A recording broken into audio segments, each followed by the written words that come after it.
Bienvenue à notre troisième édition du webinaire de la Tech, organisé donc par l'Académie des technologies, dont je suis la vice-présidente. L'échange entre nos deux intervenants durera 45 minutes et puis sera suivi de 15 minutes de questions que vous pouvez poser à l'écrit, bien sûr, dans la messagerie, dans le chat, tout au long du webinaire. Ce webinaire est organisé à l'occasion de la parution du rapport intitulé IA générative et mes informations, rapport de l'Académie, que vous pourrez retrouver sur le site de l'Académie des technologies. Nous allons d'ailleurs vous mettre le lien dans le chat de discussion pour faciliter. Ce rapport, comme toutes nos productions publiées, est le fruit d'un travail collectif qui a regroupé une trentaine de nos experts. Et aujourd'hui, nous avons deux porte-paroles, deux intervenants qui sont des académiciens qui ont participé. Alors, Nicolas Curien, qui est un des auteurs principaux et qui est professeur émérite du Conservatoire national des arts et métiers. Il est ancien membre de l'ARCEP, Autorité de régulation des communications électroniques et des postes, de 2005 à 2011, et aussi ancien membre du Conseil supérieur de l'audiovisuel, qui est devenu l'ARCOM, Autorité de régulation de la communication audiovisuelle et numérique. Nous avons aussi Joëlle Toledano, qui a participé donc à ce travail et qui est professeure émérite à l'Université Paris-Dauphine et ancienne membre, elle aussi, de l'ARCEP de 2005 à 2011 et membre du Conseil national du numérique. Alors, je vous rappelle bien que vous pouvez poser donc vos questions dans le chat au fil de la présentation. Je donne maintenant la parole à Nicolas et Joëlle. Alors, je voudrais, merci Manuel, je voulais d'abord vous présenter une image que j'aime bien. C'est un dessin d'un dessinateur cubain qui montre deux atlas. L'atlas classique de la mythologie, vous voyez, qui ardemment et avec courage, il porte le monde qui est rond sur ses épaules, avec application, et l'atlas moderne que vous voyez à droite et qui présente un certain nombre de caractéristiques assez différentes du premier. D'abord, il a un certain nombre de bons points. En fait, il est infobèse. Il a été nourri d'informations. Il a été percuté par ce que j'appelle le tsunami. Tsu comme tsunami, numi comme numérique, le tsunami numérique, qui lui arrive à travers son smartphone, auquel il prête une attention et dont on soupçonne qu'il développe une addiction à son smartphone. Il ne regarde pas où il est ni où il marche. Et il souffre de ce qu'on appelle la nomophobie, qui est la no mobile phone phobia, la peur de ne plus être connecté, de ne plus être joignable, de ne plus pouvoir lire ses messages. Et enfin, le dernier aspect, qui est peut-être le plus important et dont on va discuter ce matin, c'est qu'il porte d'un geste assez désinvolte, un peu comme un garçon de café, une terre qu'il croit plate et qui veut nous faire croire plate. Donc ça va être aujourd'hui le sujet, c'est comment, à l'ère numérique, la mésinformation, la désinformation ou les théories complotistes, les vérités alternatives peuvent se développer. La deuxième image, c'est une structure en poupée russe qui précise un peu le vocabulaire. Parce que quand on parle de désinformation, mésinformation, il faut bien savoir de quoi on parle. La catégorie la plus générale, la poupée russe extérieure, si vous voulez, c'est la malinformation. C'est de l'information qui est mauvaise, qui est incomplète, qui est partielle. Beaucoup d'informations sont dans ce cas-là, mais elle n'est pas nécessairement fausse et elle n'est pas nécessairement malveillante. Ça peut être simplement par ignorance ou parce que c'est tronqué, biaisé, peut-être un peu partisan, mais pas vraiment faux. La deuxième poupée, en orange sur la figure, c'est la mésinformation. La mésinformation, c'est de la malinformation où l'information est fausse. Mais ce n'est pas forcément volontaire. Ça peut être simplement par ignorance, par négligence. Et la poupée russe bleue, pardon, incluse dans l'orange, c'est quand c'est faux et qu'il y a intention de manipuler. Non seulement c'est faux, mais il y a une intention de nuire. Et enfin, la poupée verte, tout à l'intérieur, la petite poupée russe, Ben, c'est quand cette information destinée à manipuler est produite par une intelligence artificielle, et on parle à ce moment-là de deepfake. Alors, des informations qui incluent des deepfakes, on peut dire aussi fake news, infox, tout ça est un peu synonyme. Cette troisième image est pour vous montrer quelle est l'originalité du rapport de l'Académie qu'on vous présente ce matin. Il y a beaucoup de rapports sur la cognition, la façon dont on acquiert l'information, dont on développe des connaissances. Il y a beaucoup de rapports sur le numérique, les techniques numériques, les réseaux sociaux, les algorithmes, l'intelligence artificielle générative, dont un synonyme est aussi grand modèle de langage. ChatGPT, c'est un grand modèle de langage. Donc, vous voyez, il y a de la littérature sur les cercles bleus, il y a de la littérature sur les cercles rouges, et ce qui nous intéresse, nous, c'est la figure d'interférence entre ces deux champs des technologies numériques d'une part et de la cognition de l'autre. Alors, le deepfake qui nous intéresse au premier rang, vous voyez, il est au cœur de cette figure d'interférence, mais pour aborder la question de façon pertinente, il nous est apparu nécessaire dans le rapport d'élargir le champ opératoire et de traiter un peu l'extérieur, vous voyez, des cercles bleus et des cercles rouges pour mieux cerner le cœur de cible. Alors, avant de passer la parole à Joël, je voudrais vous dire, et vous le savez tous évidemment, que le virus infox, si on peut appeler ça un virus, c'est pas nouveau. On en parlait déjà chez Sun Tzu, dans l'art de la guerre, il y a 500 ans avant notre ère. L'art de déstabiliser l'ennemi en le désinformant était déjà répertorié comme une arme de guerre.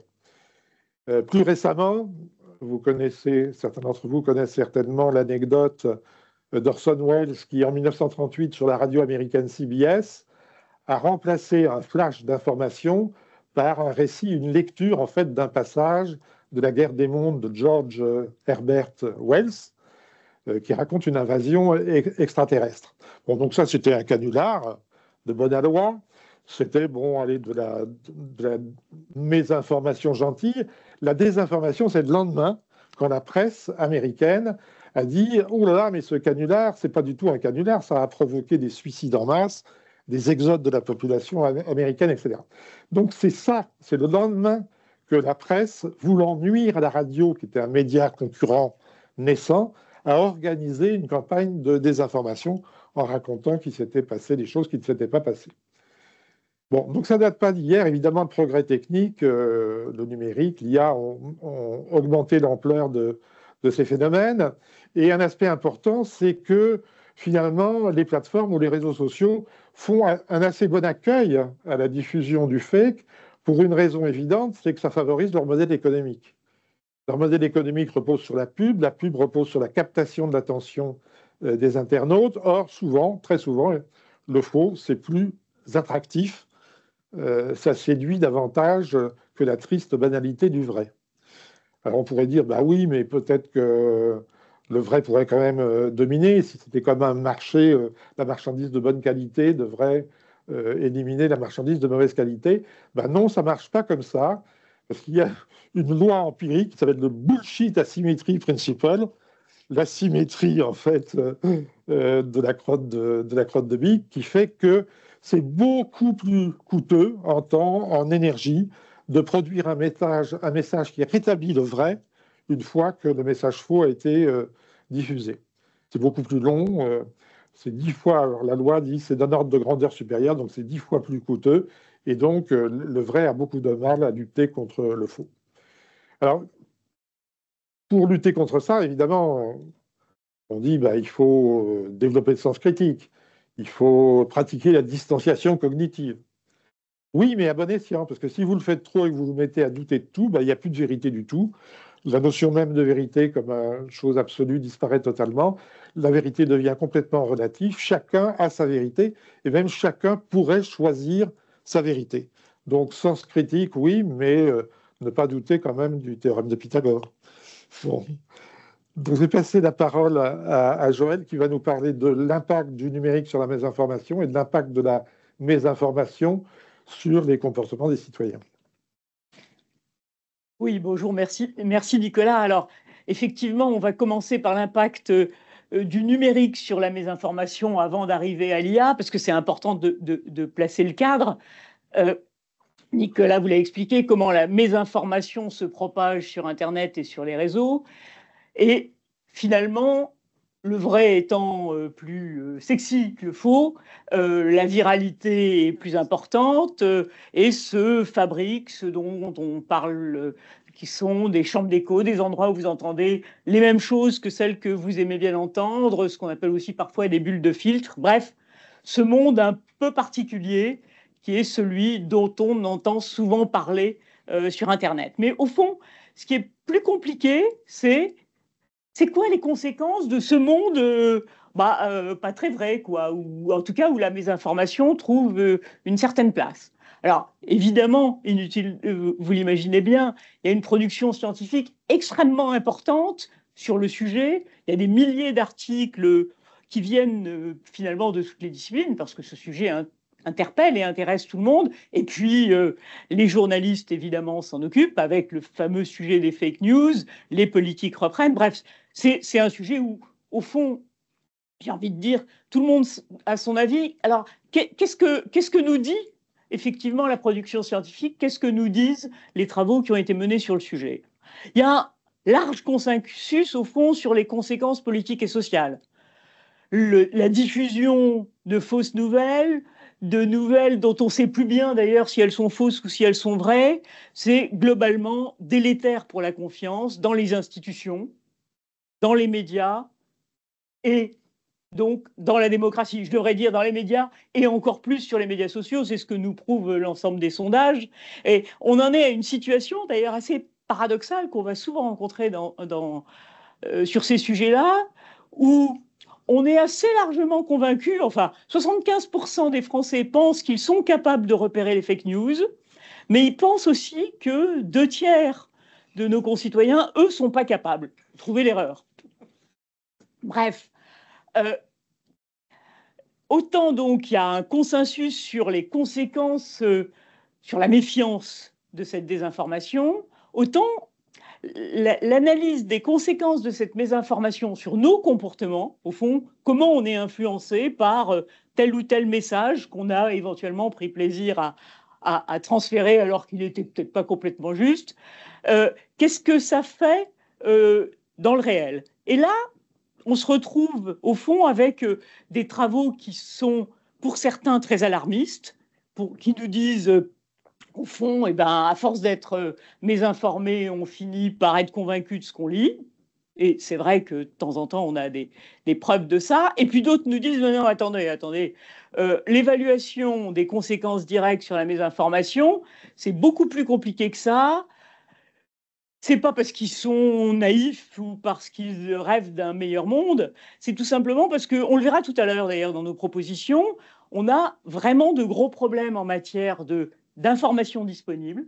L'information disponible, elle est limitée, elle est d'ailleurs un peu biaisée.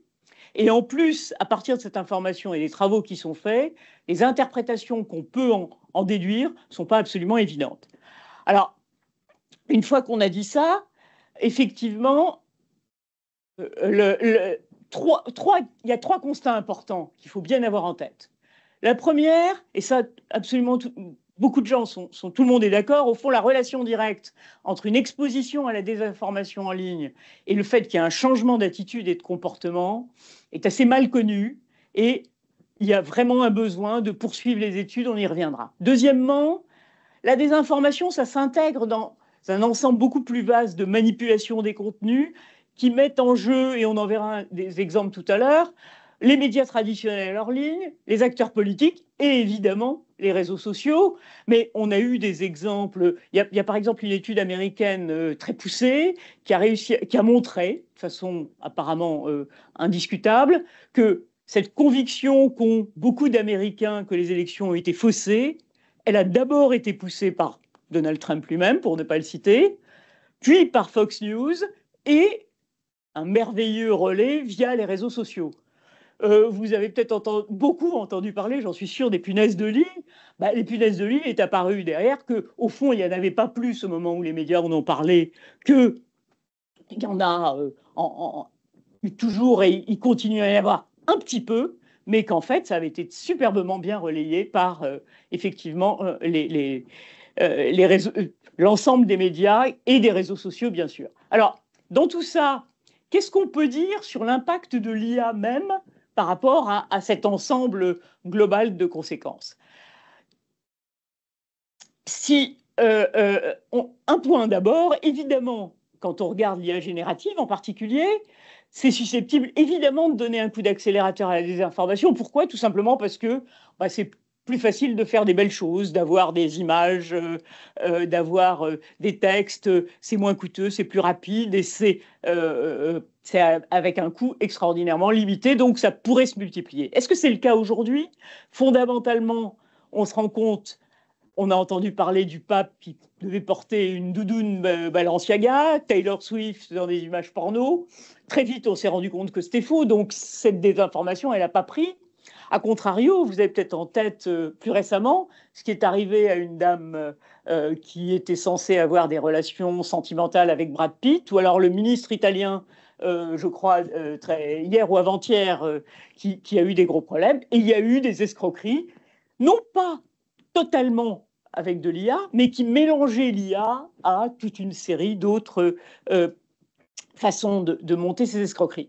Et c'est un peu ce que nous montre au fond et ce que nous explique, alors de façon beaucoup plus scientifique que je viens de le faire, l'Observatoire européen des médias numériques, qui a réfléchi et travaillé sur les différentes formes de falsification, texte, images, son, vidéo. Qu'est-ce qu'il nous dit? Il nous dit que les faux enregistrements audio sont probablement les plus problématiques, en tout cas aujourd'hui, à la fois pour des raisons de reconnaissance et parce qu'on a probablement moins l'habitude. En tout état de cause, c'est les plus problématiques. Les autres, textes, images ou vidéos, semblent être le moins, sauf quand vous glissez un peu de faux dans du vrai ou hors contexte. Et là, ça redevient effectivement quelque chose de problématique. Enfin, quelque chose qui est important, ce n'est pas de l'IA générative, mais c'est de l'IA tout court, ce qu'on appelle l'astroturfing, qui mélange une falsification des contenus, une manipulation des algorithmes, le fait d'avoir des faux comptes qui se mêlent à tout ça. Bref, ça a vraiment un potentiel, et ça l'a montré parce que c'est ça qui s'est passé en Roumanie, de l'astroturfing, qui s'est appuyé sur 30 000 faux comptes, plus de 100 influenceurs qui ont été payés. Vous pouvez aller regarder le rapport de Viginum qui est sorti il y a quelques jours et qui est extrêmement intéressant pour comprendre ce qui s'est passé dans les élections roumaines. Par contre, on a beaucoup craint, et vous avez peut-être beaucoup lu qu'il y avait des risques en Europe ou aux États-Unis avec justement l'utilisation de l'IA et de l'IA générative. En réalité, j'ai envie de dire, c'est business as usual. Il y a eu des choses, mais ça n'a pas été la catastrophe qui était beaucoup crainte. Bref, pour résumer, impact de l'IA et de l'IA générative potentiellement pire. Maintenant, il faudra revenir pour mesurer ce qui se passe sur les études dont on vous parlera tout à l'heure. À toi, Nicolas. Merci, Joël. Oui, astroturfing, ça veut dire faux gazon. On croit que c'est du vrai, mais en fait, c'est du faux. Alors, je voudrais vous montrer que même s'il n'y avait pas de malfaiteurs, de falsificateurs, l'IA générative en elle-même, la structure même de l'outil, pourrait engendrer de la mésinformation par elle-même, ce que j'appelle mésinformation by design. Alors pourquoi? Pour deux raisons. La première chose, c'est que ces grands modèles de langage, comme ChatGPT, ils reposent sur une architecture qu'on appelle autorégressive. Ça veut dire que vous lui fournissez une requête en entrée, il prolonge les mots de votre requête, puis il prolonge les mots qu'il a lui-même commencé à prolonger par rapport à votre requête, et ainsi de suite, de proche en proche. Et on comprend bien qu'au bout d'un certain moment, il peut se mettre à délirer s'il ne trouve plus de mots suffisamment vraisemblables pour compléter les mots qui ont déjà été rentrés dans cette chaîne en fait, de texte. Je vous donne un exemple tout de suite. Je rentre comme prompt dans le chat GPT, raconte-moi une histoire avec un chat et une souris. Réponse, une histoire courte. Hein. Alors, réponse, le chat mange la souris. Bon, là, tu as quand même été un peu court. Est-ce que tu peux me faire une dizaine de lignes? Et là, ChatGPT vous fait le chat qui a mangé la souris verte qui courait dans l'herbe. Vous l'attrapez par la queue, vous la montrez à ces messieurs vous disent trempez-la dans l'huile, trempez-la dans l'eau, ça fera un escargot tout chaud. Alors là, vous lui dites, vous fâchez, et vous lui dites, non, quand même, tu pourrais trouver une histoire un peu plus originale. Et donc là, il fait ce que vous dites, il fait ce que vous dites dans le prompt, c'est-à-dire qu'il va abaisser le seuil de probabilité avec lequel il va accepter les mots suivants, et il va vous pondre le chat a mangé la souris qui courait sur le dos d'une baleine qui nageait au milieu de sirènes roses. Bon. Donc, vous voyez comment, à travers le prompt, vous conditionnez complètement ce que va vous sortir l'intelligence artificielle et que vous pouvez même la faire délirer, la faire halluciner, c'est le terme qui est employé par les spécialistes des sciences numériques, la faire halluciner comme vous voulez, mais aussi comme vous ne voulez pas, si vous vous laissez dépasser par le système. Chose importante à noter là, c'est que, au fond, quand vous rédigez un prompt, vous êtes un programmateur, vous êtes un programmeur. C'est-à-dire que ce qu'a fait l'intelligence artificielle générative, c'est déléguer au grand public, à vous et moi, la capacité de programmer. Simplement, vous ne programmez pas dans un langage informatique formel, vous programmez en langue naturelle, mais c'est quand même une grande responsabilité. Et vous êtes vous-même responsable des hallucinations ou de n'importe quoi qui peut sortir d'une IA générative. La deuxième raison pour laquelle l'IA générative peut être une source de mésinformation, c'est que, évidemment, les grands modèles de langage sont entraînés sur des bases de données qui peuvent présenter certains biais. En particulier, imaginez que la base de données, ça soit l'ensemble des contenus disponibles sur le net. Ils sont souvent en langue anglaise, ils sont souvent d'origine nord-américaine, et par conséquent, par exemple, si vous posez une question sur le cinéma lituanien, eh ben, la banque de données qui a servi d'entraînement, elle a très peu de contenu là-dessus, donc la réponse va être assez peu pertinente. En revanche, si vous l'interrogez sur la carrière de Bruce Lee ou de Bruce Willis, ou sur la filmographie des grands blockbusters américains, là, vous allez avoir un surcroît d'informations. Donc il y a un biais, tous les courants culturels, les courants d'idées et d'opinions ne sont pas également représentés dans la base de données d'entraînement, si bien que finalement, le grand modèle de langage, c'est un peu comme un média. Il a en fait une ligne éditoriale implicite, un peu comme une radio, une télé, un journal, et ça sera une de nos propositions de proposer de rendre explicite la ligne éditoriale des grands médias les plus populaires pour savoir finalement à qui on a affaire quand on interroge ChatGPT.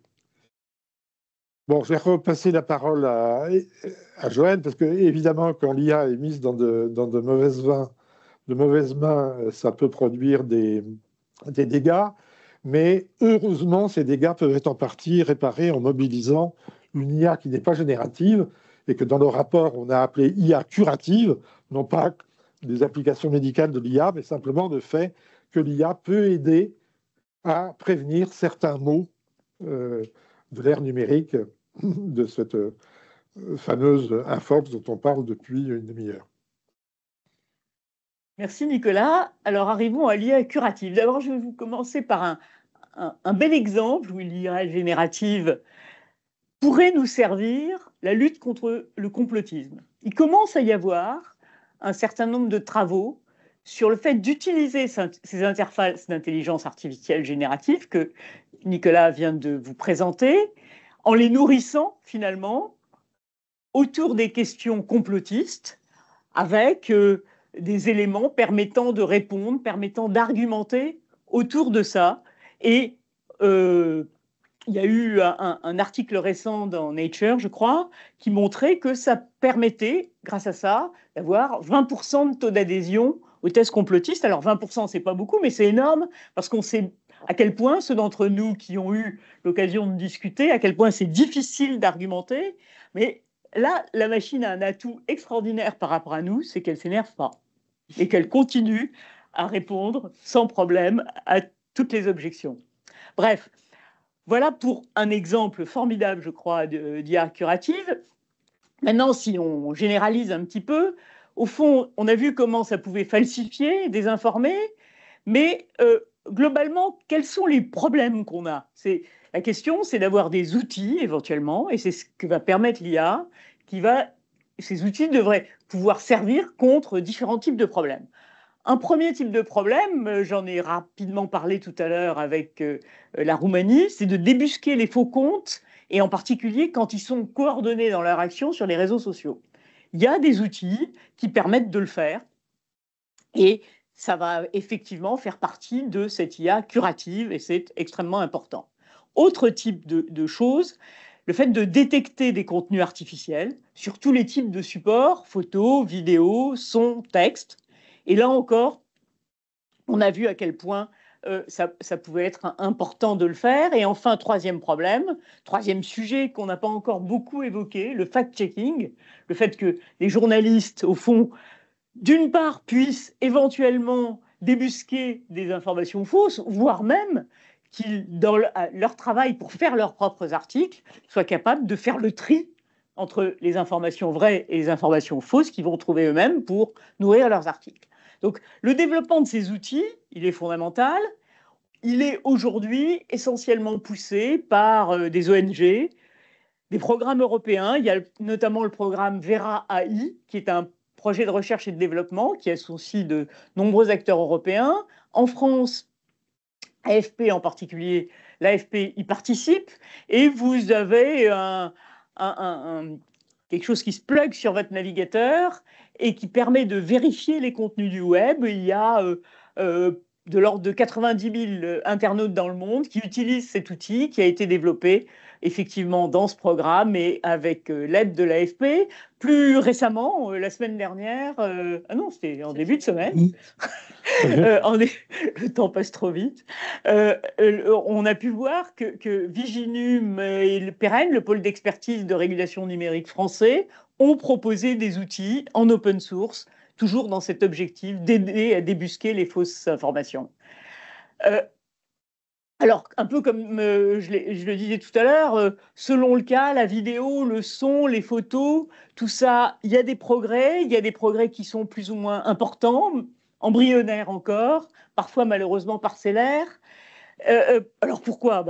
Malheureusement parce qu'au fond, comme souvent, les gens qui cherchent un peu comme les voleurs, ils sont souvent en avance sur les gendarmes, et dans ce monde-là, il y a beaucoup plus de fonds qui sont mobilisés pour fabriquer de nouvelles potentialités avec l'IA et donc des voleurs éventuels pour s'en servir que les gendarmes, les modestes deniers qui sont mis entre les mains de ceux qui cherchent à prouver qu'effectivement ce sont des faux. Donc il y a un vrai problème de financement, il y a un manque de bases de données adaptées parce que comme vous le savez, c'est le nerf de la guerre dans l'intelligence artificielle. Alors, on va vous parler maintenant un peu de réglementation. Paradoxalement, l'Europe est en avance, notamment par rapport aux États-Unis, en matière de réglementation des données, du numérique, des services numériques et de l'intelligence artificielle. Alors, aux États-Unis, comme d'ailleurs ça a été déclaré récemment au sommet pour l'action sur l'intelligence artificielle, la liberté d'expression domine tellement que l'idée même de réglementation n'est pas une idée naturelle et même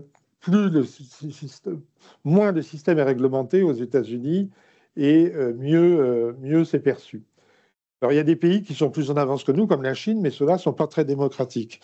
Donc nous, on se situe dans l'optique que il y a plusieurs droits fondamentaux. La liberté d'expression, la liberté de communication est un droit fondamental, mais qui peut entrer en conflit avec d'autres droits fondamentaux, qui est le respect de la vie personnelle, le respect des données personnelles, le respect de la vie humaine, etc. Et que donc, il faut une réglementation pour éviter que ce qui se passe dans l'espace numérique viole ces autres droits.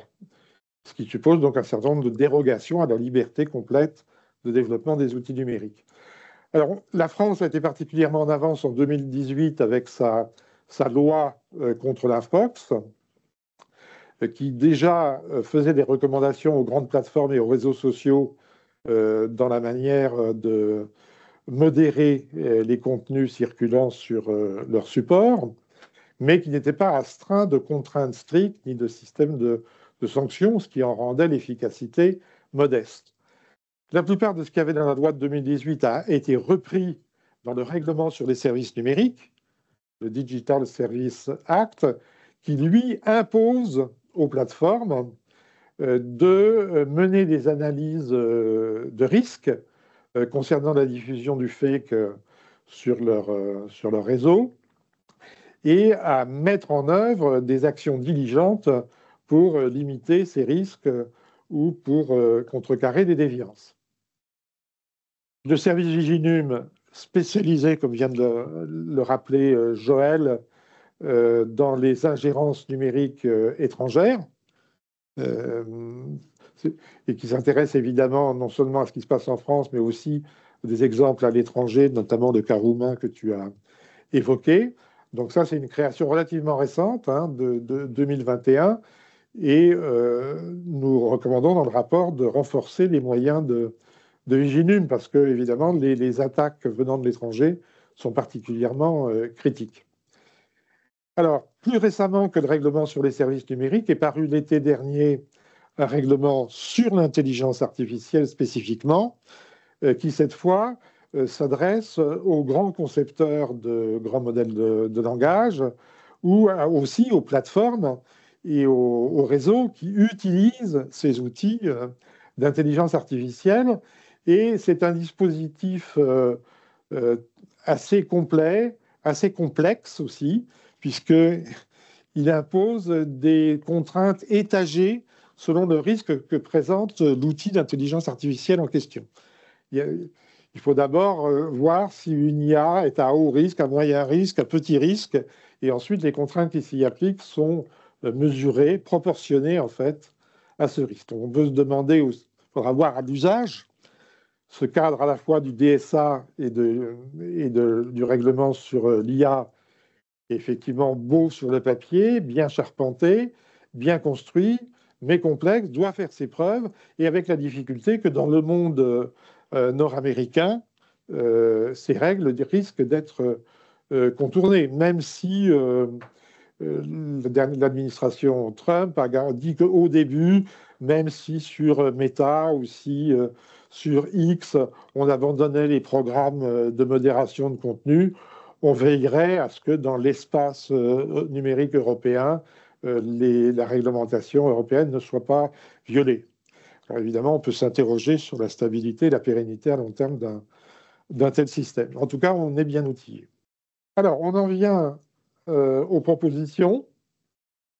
6 propositions ciblées du rapport, sachant que on vous épargne une partie préliminaire à l'énoncé de ces propositions, qui est que on a repéré un certain nombre de domaines, l'éducation, la recherche, les médias, la sécurité, dans lesquels des initiatives sont déjà prises. En France, à l'étranger, en Europe. Et dans le rapport, on fait un inventaire, sinon exhaustif, du moins sélectif, sur ce qui se fait déjà, et on salue ce qui est bien, et on fait des remarques sur ce qui nous paraît plus problématique. Et ensuite, on en vient à 6 propositions ciblées, qui n'ont pas l'ambition de couvrir l'ensemble du champ, mais ressortissant aux 4 domaines que je vous ai cités. Alors, la première proposition, là, la vedette nous a été un peu prise par Elisabeth Borne il y a 2 jours, qui a annoncé un programme d'introduction de l'usage de l'intelligence artificielle au sein de l'éducation nationale. L'idée qu'on avait eue, nous, et qu'on développe dans le rapport, c'est celle de développer un outil d'IA vertueux, une sorte de Chatpedia. Chatpedia, ça serait au modèle de langage classique, ce que Wikipédia est aux encyclopédies classiques.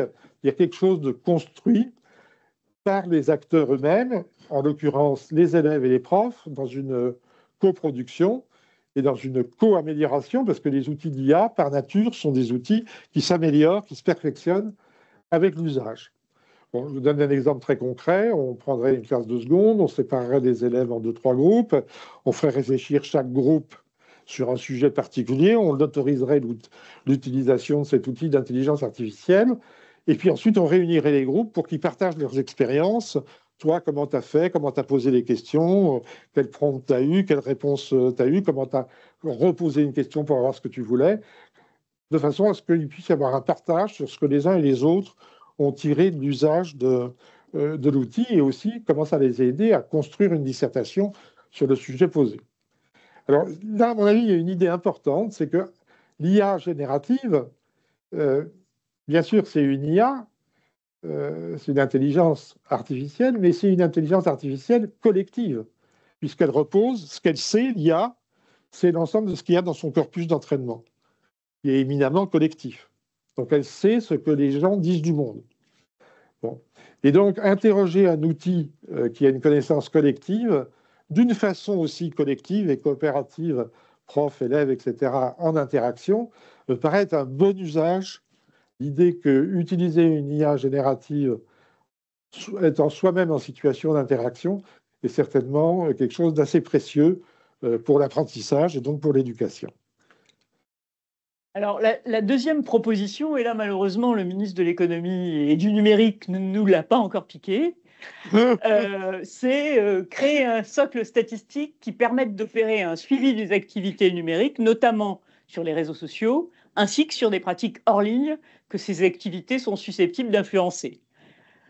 Alors, pourquoi cette idée, au fond, d'un INSEE numérique là-dedans? Eh ben, tout simplement, je vous le disais tout à l'heure, on se retrouve bizarrement sur ce monde numérique qui nous a envahis de partout, dans un monde qui est en fait très opaque, avec comme seule information, ou quasiment celle qui nous provient des acteurs eux-mêmes.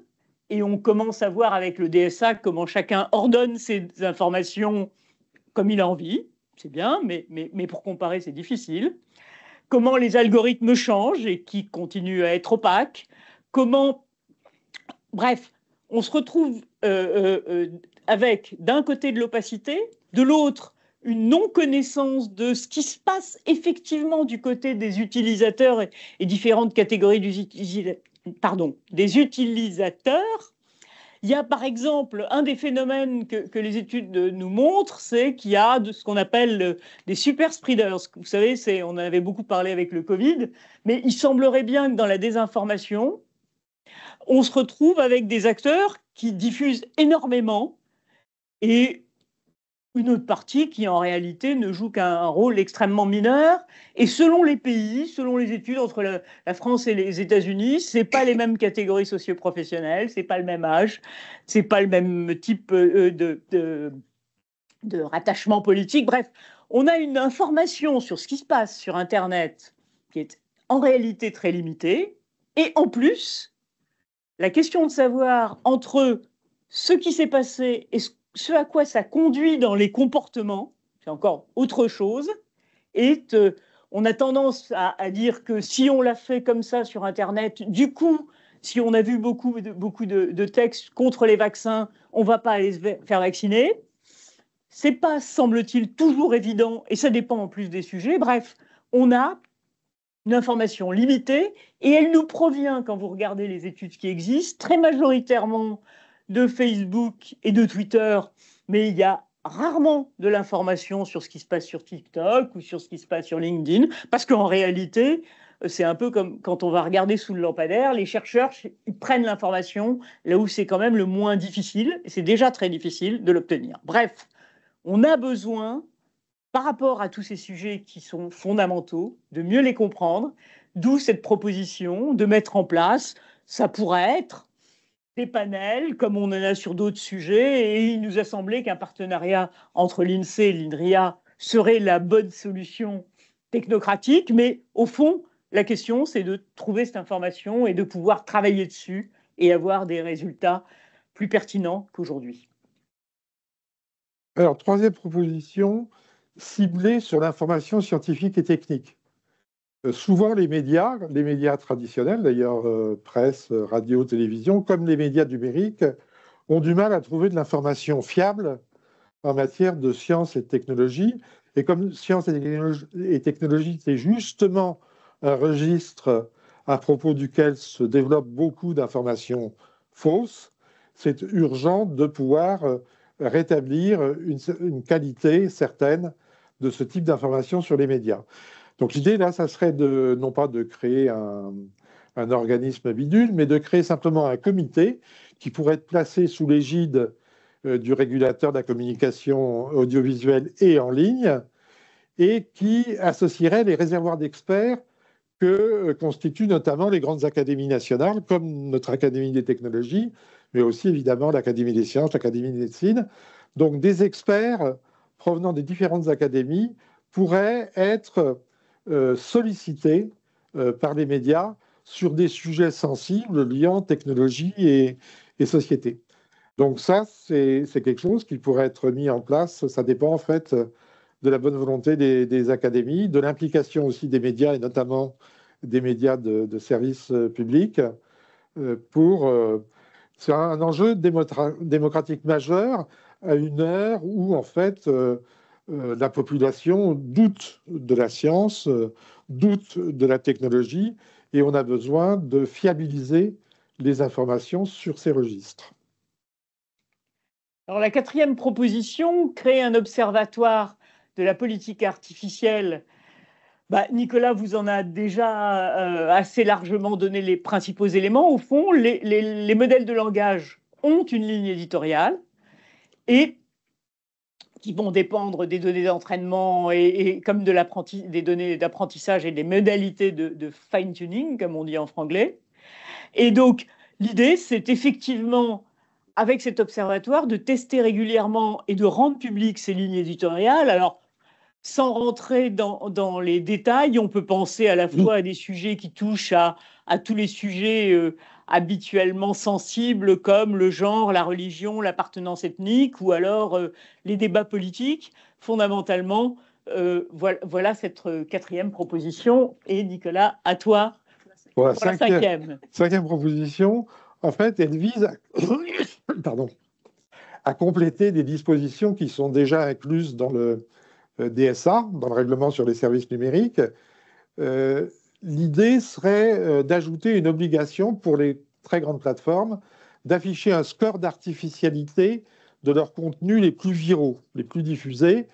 Et ce score d'artificialité, en fait, préciserait deux choses.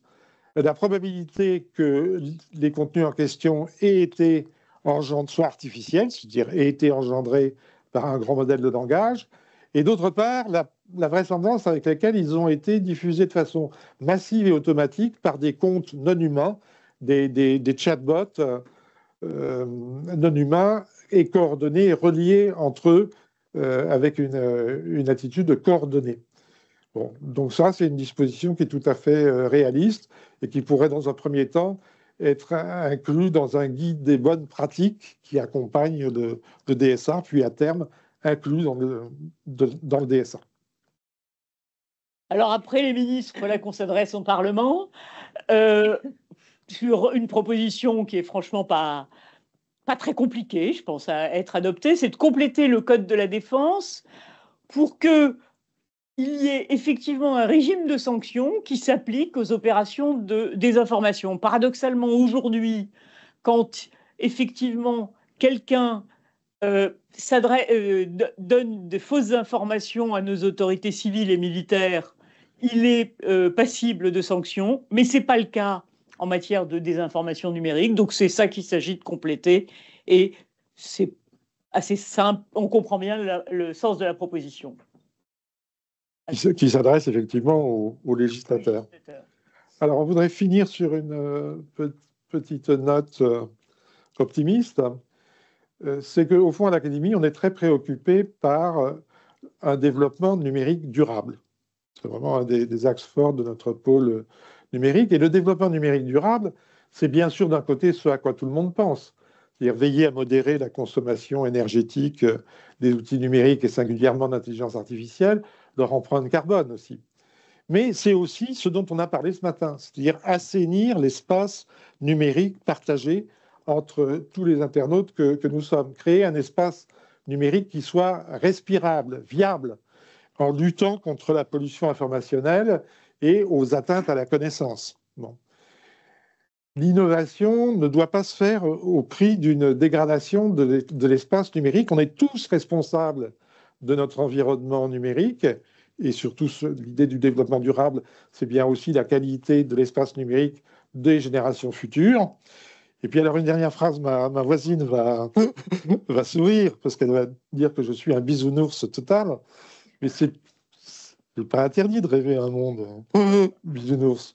Vous vous rappelez sans doute qu'au milieu des années 90, en 96, la Déclaration des droits du cyberespace à Davos, où John Barlow-Perry avait promu l'idée d'un cyberespace libertaire, communautaire. On partagerait un monde de bisounours, effectivement, on partagerait la connaissance et l'information. Ben moi, je trouve qu'il n'avait pas si tort.